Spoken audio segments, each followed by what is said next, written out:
भूतिया होटल की कहानी, द हॉन्टेड होटल स्टोरी। एक छोटे से शहर में एक पुराना और विख्यात होटल था जिसका नाम बाबा महल था।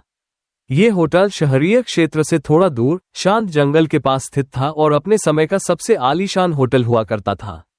इसकी वास्तुशैली, अंदर की सजावट और वहां की सेवाएं यहां आने वाले हर व्यक्ति को मंत्रमुग्ध कर देती थीं। परंतु सालों पहले एक बुरी घटना ने इस होटल को भूतहा बना दिया।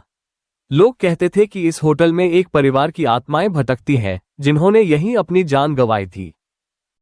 रात के समय होटल की ओर देखते ही लोगों के रोंगटे खड़े हो जाते थे।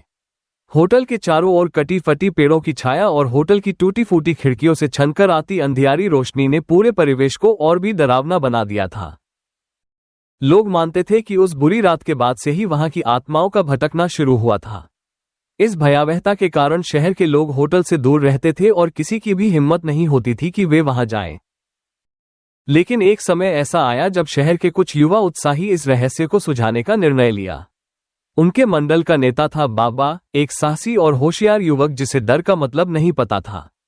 बाबा ने अपने 3 दोस्तों बंटी, हनी और छोटी गोल्ड के साथ इस भूतहा होटल का दौरा करने का फैसला किया। उन्होंने तय किया कि वे उन घटनाओं की सच्चाई जानने के लिए होटल में एक रात बिताएंगे। जैसे ही वे होटल पहुंचे, अंधेरा छा रहा था और हवाओं का शोर सुनाई दे रहा था। होटल के बाहर का माहौल ही डराने वाला था, लेकिन बाबा और उसके दोस्तों ने अपनी हिम्मत रखी और होटल के अंदर चले गए। होटल के अंदर का वातावरण बेहद रहस्यमय और भयानक था। दीवारों पर धूल जमी हुई थी, फर्श हर कदम पर झंझनाट कर रहा था और हर कोने से रहस्यमय आवाजें सुनाई दे रही थीं। उन्होंने रिसेप्शन हॉल में प्रवेश किया और वहां की हालत देखकर चौंक गए। पुराने फर्नीचर, टूटी हुई टेबल्स और धूल भरे काउंटर। वहां लगे पुराने चित्रों में होटल के सुखद दिनों की झलक मिलती थी। अचानक बाबा को महसूस हुआ जैसे कोई उन्हें देख रहा हो। उसने अपने दोस्तों को शांत रहने के लिए कहा और मुख्य हॉल में आगे बढ़ने का सुझाव दिया।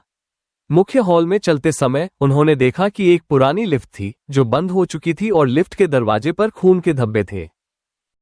दीवारों पर लगे चित्रों में होटल के स्वर्णिम दिनों की यादें ताज़ा हो रही थीं, जब ये जगह जीवन और हंसी खुशी से भरपूर थी।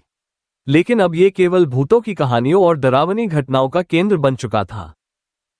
अचानक से किसी ने एक ठंडी हवा का झटका महसूस किया और उन्हें एक परछाई दिखी। ये भूत की परछाई थी। भूत की आवाज में डरावनी ध्वनियां थीं। तुम लोग यहाँ क्यों आए हो? ये स्थान शापित है, बाबा ने हिम्मत से कहा। हम यहाँ सच्चाई जानने और तुम्हारी आत्माओं को शांति दिलाने आए हैं। तुम कौन हो और तुम्हारी आत्माओं को शांति क्यों नहीं मिल रही? भूत ने भारी आवाज में कहा, मैं इस होटल का मालिक था। मैंने और मेरे परिवार ने यकीन किया कि हम यहाँ हमेशा सुरक्षित रहेंगे, लेकिन एक रात कुछ डाकू आए और हम सबको मार डाला। हमारी आत्माएं तब से लेकर अब तक यहीं भटक रही हैं। हमें न्याय चाहिए। बाबा ने वादा किया कि वह इस घटना का पर्दाफाश करेगा और उनको न्याय दिलाएगा। अगले दिन उन चारों दोस्तों ने शहर के लोगों को पूरी सच्चाई बताई और पुलिस को सबूत दिए। पुलिस ने जांच की और डाकुओं को गिरफ्तार कर लिया। जांच के दौरान उन्हें कई रहस्यमय तथ्य और सबूत मिले जिससे डाकुओं को सजा दिलाने में मदद मिली। पुलिस ने पुराने कागजात, खून के धब्बों और छुपे हुए गवाहों की तलाश की। पुलिस की जांच के बाद डाकुओं को पैसों के लालच में इन मासूम लोगों की हत्या करने का दोषी पाया गया। तब जाकर उन आत्माओं को शांति मिली और वे हमेशा के लिए मुक्त हो गईं।